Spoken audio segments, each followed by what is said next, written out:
오늘 저희들에게 주신 하나님의 말씀은 창세기 33장 12절로 20절 말씀입니다. 창세기 33장 12절로 20절까지의 말씀을 저희 여러분이 한 절씩 교독하겠습니다. 에서가 이르되 우리가 떠나자 내가 너와 동행하리라.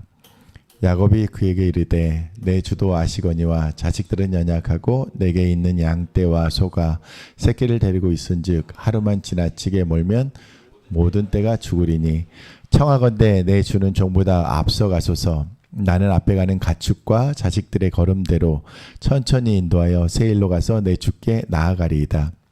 에서가 이르되 내가 내 종 하리라. 야곱이 이르되 어찌하여 그리하리이까. 나로 내 주께 은혜를 얻게 하소서 하매 이날에 에서는 세일로 돌아가고 야곱은 숫곳에 이르러 자기 일을 위하여 집을 짓고 그의 가축을 위하여 우리간을 지었으므로 그 땅 이름을 숫곳이라 부르더라. 야곱이 밧단 아람에서부터 평안히 가나안 땅 세겜 성읍에 이르러 그 성읍 앞에 장막을 치고 그가 장막을 친 밭을 세겜의 아버지 하몰의 아들들의 손에서 베크시타에 샀으며 다 함께 거기에 제단을 쌓고 그 이름을 엘렐로헤 이스라엘이라 불렀더라. 아멘. 오늘 말씀의 제목은 하나님의 손길을 느낄 때라고 잡아보았습니다. 여러분은 언제 하나님의 손길을 느끼시나요? 우리 한번 좀 생각해보고 나눠볼까요? 아플 때. 네, 저도 지금 좀 몸이 컨디션이 안 좋은 상태인데 이때 하나님을 좀 느끼고 있겠죠? 아멘. 감사합니다. 우리 선교사님은 어쩔 때 하나님의 손길을 정말 가까이서 이렇게 느끼십니까? 힘들 때. 네, 그렇죠. 힘들 때. 평안할 때는 잘 안 느껴지다가도 힘들 때는 정말 그분 앞에 정말 구하게 되고 그럴 때 저희들에게 다가와 주시는 주님의 손길을 그렇게 느끼게 되는 것 같습니다. 우리 사모님은 어떠세요? 주님의 이름을 부를 때, 하나님의 이름을 부를 때에 그분의 손길을 느껴집니다. 이렇게 잘 쓰다듬어 주시나요? 안아주시나요? 손잡아 주시나요? 그렇죠. 여러 가지 방법으로 저희들을 이렇게 안아주시고 또 다독여 주시기도 하고 품어주시기도 하고 업어주시기도 하고 그렇죠. 자, 우리 조나단 전사님 어떠십니까? 날씨가 좋을 때 그분의 손길을 느끼게 됩니까? 네. 독특한 대답입니다. 우리 은비는 필요가 채워질 때, 채워지지 않을 때 느껴지지 않으세요?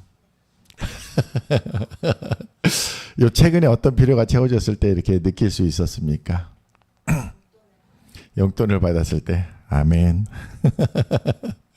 네, 우리 각자에게 다 이런 경험들이 있으실 거예요. 그리고 그때마다 그분께서 나와 함께 하시구나 라는 것들에 대해서 저희들이 느끼게 됩니다. 제가 요즘 남해에서 가지치기를 좀 하고 있습니다. 딸기에 이제 가지치기를 하고 있는데 그걸 하면서 굉장히 참 많은 것들을 느끼게 되더라고요. 누군가의 돌봄을 받고 있다라는 거, 그것이 어떤 상황일지에 대한 부분들을 다시 한번 생각해 보게 되더라고요. 가끔씩 나에게 이것은 꼭 있어야 될 것 같은데 하나님께서 이 부분들을 갖다가 잘라내게 하실 때가 있거든요. 그럴 때 사실 아픈 마음도 있기도 하지만 나중에 돌아보면 그것이 하나님의 손길 가운데 정말 필요했던 것이구나 라고 여겨질 때 그렇게 다시 한번 다가올 때가 있는 것 같습니다. 저기 왼쪽에 있는 그림을 보면 나무가 길쭉하게 멋지게 자라면서 그리고 풍성하게 위가 자라나는 모습을 보게 됩니다. 그리고 중간중간에 우리 가운데 있는 그러한 시기나 질투나 그런 부분들을 갖다가 예수님께서 가지치기해 나가시는 모습들이 보이게 되거든요. 그래서 그것들이 있으면 그것들로 인해서 저희들이 온전히 올곧게 자라나가야 되는데 그곳으로 양분이 빠져나가고 저희들의 에너지들이 이렇게 빠져나가는 상황들을 우리가 생각해 볼 수 있을 것 같습니다. 그래서 우리가 하나님 안에서 믿음으로 성장해 나가기 위해서는 그 가운데 우리 가운데 있었던 욕심들이나 질투나 시기나 그러한 부분들이 하나님의 손길에 의해서 이렇게 중간중간에 잘려져 나가는 그러한 아픔들이 저희들 가운데 있어야 될 것 같습니다. 하지만 그것이 결코 아픔으로 끝나는 것이 아니라 더 나은 성장을 위해서 나아가는 길이라는 것을 저희들이 기억하며 나아갔으면 좋겠습니다. 말씀으로 돌아가겠습니다. 창세기 33장 12절의 말씀을 우리 함께 읽겠습니다. 시작. 에서가 이르되 우리가 떠나자 내가 너와 동행하리라. 여러분 혹시 이 상황의 말씀을 기억하시나요? 이 말씀 가운데에서 에서가 이렇게 이야기하고 있습니다. 그 동생 야곱에게 우리가 함께 동행하자라고 그렇게 이야기를 하고 있습니다. 근데 이게 어떻게 가능해졌는지 여러분들은 혹시 생각해 보셨나요? 야곱과 에서가 어떤 관계 가운데 있었습니까? 우리 말씀을 한번 돌아가 볼게요. 이전의 말씀입니다. 창세기 27장 41절 에서가 야곱에 대해서 어떤 마음을 갖고 있었는지 이 말씀 가운데 나타나 있습니다. 같이 읽어보겠습니다. 시작. 그의 아버지가 야곱에게 축복한 그 축복으로 말미암아 에서가 야곱을 미워하여 심중에 이르기를 아버지를 곡할 때가 가까웠은즉 내가 내 아우 야곱을 죽이리라 하였더니. 자, 팥죽 한 그릇으로 장자권을 팔았습니다. 그리고 모든 축복의 권한이 누구에게 지금 주어졌습니까? 야곱에게. 그래서 이삭이 야곱을 다 축복해 버렸거든요. 그리고 나서 그 사실을 알게 되고서 에서가 돌아와서 이제 자기에게 남길 복이 없느냐라고 그렇게 물었을 때에 없다라고 했어요. 그렇게 되자 에서의 마음 가운데 어떠한 마음? 미움이 싹트기 시작했다라는 것입니다. 그래서 어떻게 아버지가 이제 돌아가실 때가 가까워왔다는 것을 느끼게 되면서 내가 내 아우 야곱을 죽이겠다라고 그렇게 심중에 마음을 먹고 있는 장면이 이 장면입니다. 그리고 나서 그것을 알게 되었던 리브가 엄마였던 리브가가 야곱을 어디로 이제 오빠였던 라반에게로 보내는 그 과정이 우리들 가운데 기억되고 있을 것입니다. 그리고 나서 20년의 시간이 지난 후에 어떻게 오늘의 동행이라는 이 단어가 나오게 됩니다. 여러분은 저희들과 함께 이 순자교회 안에서 함께 공동체를 이루면서 한 방향을 향해서 지금 나아가고 있는 과정 가운데 있습니다. 저희들이 동행한다라고 하고 있죠. 그리고 저희가 속해 있는 빌리언선 교회의 그 모토가 하나가 뭐냐면 그날까지 함께 가는 사람들, 동로인이라는 그러한 캐치프레이즈를 가지고 나아가고 있는 가운데 있습니다. 그래서 같은 길을 간다라는 것들은 굉장히 큰 의미가 있는 것이거든요. 그런데 원수였던 두 형제가 이제 만나서 그 중에 또 어떤 피해를 입었던 그런 피해의식을 갖고 있었던 형이 먼저 동생에게 손을 내밀면서 뭐라고 얘기하고 있습니까? 우리가 함께 동행하자라고 이야기를 하고 있다라는 것입니다. 그런데 이 상황을 저희들이 좀 다시 좀 생각해 보길 원합니다. 이곳 가운데에서 어떤 일이 있었기에 이 20년이라는 시간 동안에 어떠한 변화가 있었기에 이것이 가능했냐라는 것입니다. 자, 우리 막내 이 원수지간의 이 시간, 서로를 죽이고자 했던 이 시간들이 20년 후에 어떤 이유로 인하여서 함께 같은 길을 가는 그러한 방향 가운데로 나아가게 되었을까요? 그 원인이 무엇이었을까요? 그 이유가 무엇이었을까요? 하나님의 축복 때문에. 그래요. 하나님의 축복 때문에. 야, 역시 누구 아들인지 모르겠지만 자, 여기 보면은 누그러지다라는 표현을 여러분들 알고 있을 거예요. 분명히 우리가 창세기 27장에 있는 말씀을 통하여서 에서의 마음이 어떠했어요? 굉장히 강팍해지고 있어요. 미워하고 있고 그 다음에 누군가를 죽이고자 하는 그러한 마음으로 이렇게 강하게 마음이 쏟아지고 있는 것들을 저희가 보게 됩니다. 그런데 20년의 시간 동안에 어떤 이유로 인하여서 누그러지고 있는 에서의 마음을 저희들이 보게 됩니다. 딱딱한 성질이 부드러워지거나 약하여지다라는 표현입니다. 그런데 야곱과 에서는 20년 동안 만난 적이 없어요. 그렇기 때문에 그 문제가 어떻게 잘 해결되었을 거라고 저희는 상상할 수 없는 과정 가운데 있을 것입니다. 분명히 어떤 누군가의 개입이 없었다라면 이 마음은 정리가 되지 않았을 것이거든요. 그래서 우리는 이렇게 생각해 볼 수 있을 것입니다. 우리 막내가 얘기했던 것처럼 하나님의 축복하심이 있었다라는 것인데 분명히 하나님의 개입하심이 있었다라는 것입니다. 그 전에 우리가 또 사건들을 돌아보게 되면 야곱에게 있었던 사건들이 있었어요. 야곱이 홀로 하나님과 대면하면서 그렇게 바짓가랑이를 갖다 붙들고서 간절히 기도하며 나갔던 그 기도의 시간들을 저희들이 또한 기억할 것입니다. 그러한 시간들을 통하여서 하나님 앞에 간절함으로 나갔던 시간들, 그리고 하나님의 개입하심을 통하여서 그들의 물리적인 거리는 가까워지지 않았지만 그곳 가운데 이미 하나님께서 하나님의 손길을 에서에게 펼쳐 나가고 있었다라는 것입니다. 아마 저희들이 지금 살아가는 이 모든 상황 가운데에서도 저희들은 느낄 수 없지만 하나님의 손길이 이미 많은 곳에 도달해서 모든 곳 가운데 도달해서 그 일들을 하나님의 역사하심을 따라서 하나님의 뜻 가운데에 그것들을 조정해 나가는 것들을 저희들이 느끼게 될 것입니다. 제가 이번에 스마트팜에 대한 관심이 가져지게 되면서 마션이라는 영화를 보게 되었습니다. 여러분들 다 기억하시죠? 보셨나요? 안 보셨죠? 꼭 한번 보세요. 화성에서 이제 일어나는 일입니다. 화성에서 일어나는 일인데 그곳 가운데에서 한 사람이 이제 총 6명의 우주인 중에서 한 사람이 사고로 인하여서 낙오가 되게 됩니다. 남게 됩니다. 그러면서 그 사람이 이제 식물학자였기 때문에 남아있는 모든 것들을 가지고서 그곳에서 감자를 키워나가면서 이제 생활하게 되는 부분들이 나오게 되거든요. 근데 제가 이번에 굉장히 독특하게 다가왔던 부분이 뭐였냐면 그 한 사람, 화성에 있는 그 한 사람을 갖다가 살리기 위해서 이게 좀 라이언 일병과는 또 틀린 느낌으로 다가오더라고요. 그 한 사람을 살리기 위해서 전 세계에 있는 모든 사람들이 함께 그를 응원하면서 그의 그 화성으로부터 이제 돌아오게 하는 그 프로젝트 가운데 함께 한다라는 거예요.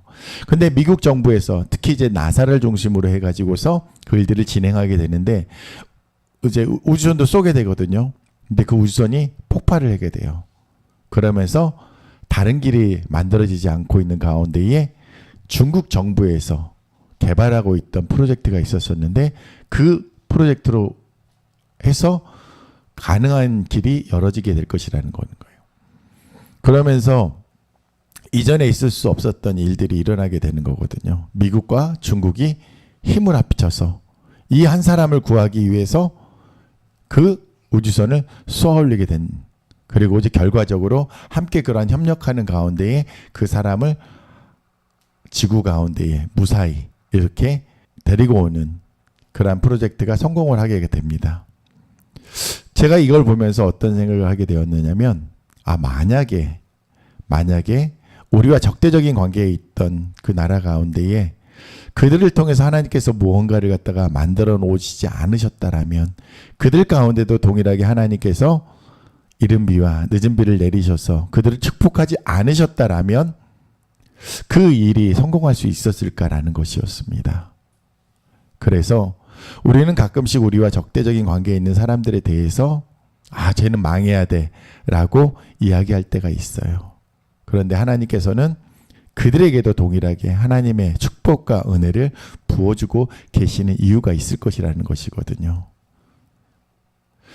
그래서 이 한 사람을 갖다가 이 한 사람의 우주인을 이렇게 지구로 복귀시키는 이 과정을 통하여서 너무나 기뻐하는 그 모습을 보면서 우리가 잃어버린 한 영혼에 대한 하나님 아버지의 마음과 천국에서 먼저 구원받은 사람들이 그 일들을 통해서 얼마나 기뻐하는 것이 합당한지에 대한 부분들을, 그리고 그 일들을 위해서 하나님께서 전 세계 이 우주 가운데 있는 모든 리소스를 갖다가 사용하셔서 그 일들을 이루고 계시는구나 라는 것에 대해서 다시 한번 생각해 볼 수가 있었습니다. 그래서 여러분들도 한번 기회가 되신다면 좀 길긴 하지만 그 영화를 통하여서 그러한 천국에서 한 영혼을, 한 생명을 건지기 위해서 어떠한 일들이 벌어지고 있는지에 대한 것들 다시 한번 생각해 보셨으면 좋겠습니다. 자, 오늘 말씀으로 다시 한번 돌아가겠습니다. 창세기 33장 13절에서 14절까지의 말씀입니다. 같이 읽겠습니다. 야곱이 그에게 이르되 내 주도 아시거니와 자식들은 연약하고 내게 있는 양떼와 소가 새끼를 데리고 있은즉 하루만 지나치게 몰면 모든 떼가 죽으리니 청하건대 내 주는 종보다 앞서가소서. 나는 앞에 가는 가축과 자식들의 걸음대로 천천히 인도하여 세일로 가서 내 주께 나아가리이다. 아멘. 자, 여기서 또 지금 주도권을 잡고 있는 사람이 누구입니까? 이 만남의 주도권은 지금 누구에게 있느냐? 에서에게 있습니다. 20년의 시간이 지났지만 에서의 마음이 어떻게 변화했는지 우리는 알 수 없기 때문에 그 두려움 가운데 야곱은 그 때를 네 곳으로 나누어서 이렇게 보내었던 것들을 저희들이 기억하고 있을 것입니다. 그렇죠? 그런데 지금 이 상황 가운데에서 야곱이 에서에게, 주도권을 잡고 있는 에서에게 부탁하고 있는 것입니다. 청하고 있는 것입니다. 그런데 그 청함이 어떻게 받아들여지고 있는 것들을 저희들이 보게 됩니다. 그래서 우리가 두려워하고 있는 모든 상황들 속에서 두려움 가운데 머물지 말아야 될 것을 오늘 말씀을 통하여서 저희들이 다시 한번 깨닫게 되는 것입니다. 하나님께서는 분명히 당신의 손을 펼치셔서 지금 에서의 마음 가운데에 계속해서 역사하고 계시는 것입니다. 그래서 야곱은 이 시간 에서를 향하여서 제안하고 그 제안이 또한 어떻게 받아들여지고 있는지 저희들이 둘러볼 수가 있습니다. 자, 계속해서 저희들이 말씀을 보게 될 것인데 야곱이 지금 어떤 우선순위를 갖고 있는지 오늘 말씀을 통해서 한번 살펴보기를 원합니다. 15절과 16절, 17절까지의 말씀을 저희들이 함께 읽겠습니다. 시작. 에서가 이르되 내가 내 종 몇 사람을 내게 머물게 하리라. 야곱이 이르되 어찌하여 그리하리이까. 나로 내 주께 은혜를 얻게 하소서 하매 이날에 에서는 세일로 돌아가고 야곱은 숫곳에 이르러 자기를 위하여 집을 짓고 그의 가축을 위하여 오리간을 지었으므로 그 땅 이름을 숫곳이라 부르더라. 자, 그런데 에서가 어떻게 하고 있습니까? 야곱의 이야기를 듣고 아니야, 그럴 필요 없어. 내가 너를 지키기 위해서 어떻게 나의 수하들을 몇 사람을 갖다가 너를 위해서 남겨줄게 라고 하고 있습니다. 자, 여기서 에서의 마음에 어떤 마음이 여러분들 느껴지세요? 에서의 적대감이 느껴지세요? 아니면은 에서의 친밀함이 느껴지세요? 자, 적대감, 친밀함, 이것도 저것도 아니에요? 처음에 에서가 야곱에게 나와서 동행하자라고 했습니다. 그리고 형님 그럴 필요가 없습니다. 제가 저희들의 식솔들과 가축들의 그러한 걸음에 맞춰서 천천히 저희들이 먼저 이렇게 가겠습니다라고 이야기를 했을 때에 에서가 또 다른 사람들을 더 남겨놓겠다라고 이야기를 합니다. 그런데 당시에 그 상황들을 보았을 때에 먼 곳에서 타지에서 여행을 가고 있는 나그네들 가운데에는 어떤 스스로를 지킬 수 있는 그러한 여력들, 어떤 공격을 받을 수 있는 그러한 부분들이 많이 있기 때문에 400인을 이끌고 왔던 에서가 그들을 잘 이끌고 가고자 하는 그러한 마음들을 동행하자라는 말로 표현을 하고 있는 것이고, 또 오늘 이제 야곱의 그 이야기에 대해서 그래도 위험할 수 있으니까 너희를 지키기 위한 최정의 부대를 내가 너에게 좀 붙여놓고 그리고 그렇게 가도록 하는 것이 낫지 않겠느냐라고 이야기를 하고 있는 장면입니다. 그래서 이러한 마음들의 변화가, 이러한 에서의 마음의 변화가 이 극적인 변화가 바로 하나님의 일하심이라는 것을 저희들이 기억하기를 원합니다. 그래서 혹여나 우리 가운데에 정말 상황이 꽉꽉 막혀 있는 그 상황들이 있을 때에 우리가 하나님의 도우심을 구하는 것이 이러한 상황을 통하여서 필요함을 저희들이 기억하시기를 원합니다. 그래서 그 상황을 바꿔나가시는 하나님의 능력을, 하나님의 손길을 보기를 원합니다. 그런데 야곱이 이곳 가운데에서 하나님의 일하심을 느끼고 나서도 야곱의 마음 가운데에 안타까운 부분이 하나 보여지고 있습니다. 17절의 말씀에 보니까 야곱은 숫곳이라는 곳에 이르게 됩니다. 그곳에서 누구를 위하여? 자기를 위하여 집을 짓고 그의 가축을 위하여 우리간을 지었으므로 그 땅 이름을 숫곳이라 하였다라고 되어 있습니다. 근데 여러분 혹시 기억하세요? 아브라함이 가나안 땅을 향해서 나아갈 때에 그 땅에 이제 도착하게 되었을 때에 그곳에서 가장 먼저 했던 일 우리가 무엇이었다라고 기억하고 있죠? 제단을 쌓았던 일을 저희들이 기억할 것입니다. 그리고 그곳에서 하나님께 예배하였던 그 모습을 저희들이 기억하고 있을 것입니다. 그런데 어떠한 곳에 이제 도착하게 되었을 때에 야곱이 먼저 했던 일이 무엇입니까? 자기를 위하여서 집을 짓고 그의 가축들을 위하여서 우리간을 지었다라고 되어 있습니다. 야곱의 우선순위가 이곳 가운데에서 뒤바뀌어 있는 것들을 저희들이 보게 됩니다.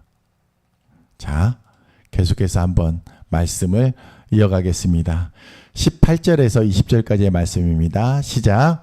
야곱이 밧단 아람에서부터 평안히 가나안 땅 세겜 성읍에 이르러 그 성읍 앞에 장막을 치고 그가 장막을 친 밭을 세겜의 아버지 하몰의 아들들의 손에서 베크시타에 샀으며 거기에 제단을 쌓고 그 이름을 엘로헤 이스라엘이라 불렀더라. 자, 조금 더 나오는 말씀이 그리고 나서 야곱이 무엇을 했다라고 나와 있습니까? 바로 제단을 쌓았다라고 되어 있습니다. 하나님의 제단을 먼저 쌓고 그리고 나서 자신의 필요들을 채워나갔으면 좋았을 텐데 야곱 가운데에는 그거와 반대되는 상황들을 만들어 나가고 있는 것을 저희가 오늘 말씀을 통해서 보고 있습니다. 자, 여러분들은 어떻습니까? 여러분들의 삶의 이 여정 가운데에서 무엇을 가장 우선순위에 두고 계십니까? 하나님의 것을 먼저 1순위에 두고 계십니까? 아니면 나의 필요를 1순위에 두고 계십니까?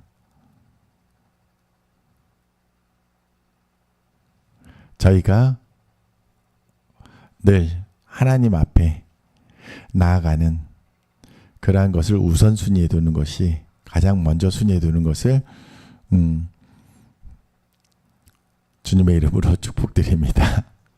자, 우리 말씀에서 잠깐 보면 18절에서 이 부분만 하나 더 우리가 함께 나누고 오늘 말씀 마무리하도록 하겠습니다. 18절에 보니까 야곱이 밧단 아람에서부터 평안히 가나안 땅 세겜 성읍에 이르러 그 성읍 앞에 장막을 쳤다라고 되어 있습니다. 야곱에게 밧단 아람이란 어떤 곳이었을까요? 밧단 아람이 어느 곳이죠? 우리 야곱이 20년 동안 머물렀던 곳이 바로 밧단 아람입니다. 그렇죠? 부모를 떠나서 재정착했던 곳이 바로 밧단 아람인 것입니다. 그리고 에서를 피하여서 그 생명을 건지기 위해서 도망쳤던 곳이 피난처가 되었던 곳이 밧단 아람이었습니다. 그런데 이 밧단 아람이 야곱에게는 어떤 의미로 지금 다가오고 있을 것인가라는 것입니다. 20년의 시간을 머물렀고 새로운 가정을 이루었고 자녀들을 이루었고 하나님의 축복을 갖다가 통하여서 굉장히 성공했던 곳이었습니다. 그런데 야곱이 지금 밧단 아람에서 머물지 않고 어디를 향해 가고 있느냐라는 것입니다. 여러분들의 삶 가운데에 우리들의 삶 가운데에 아마도 지금이 가장 행복한 그러한 밧단 아람의 삶을 살고 있을 수도 있을 것입니다. 어쩌면 이전의 삶이 너무나 힘들고 어려워서 피하고 싶어서 도망쳐야만 되는 그러한 상황 가운데에 지금 있는 곳이 우리의 밧단 아람일 수 있을 거라는 것입니다. 그런데 그 밧단 아람은 우리의 최종 목적지가 아니라는 것을 저희들이 기억해야 될 것입니다.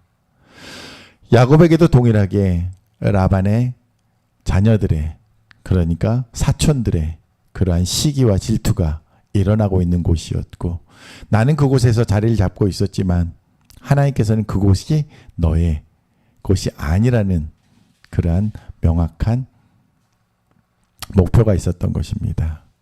그래서 지금 야곱에게는 바다나람은 잠시 머무르는 곳이었고, 다시금 어디를 향하여서 본래 그 이루어야 될 그런 삶의 터전 가운데로 이동하고 있는 것들을 저희들이 기억하게 됩니다.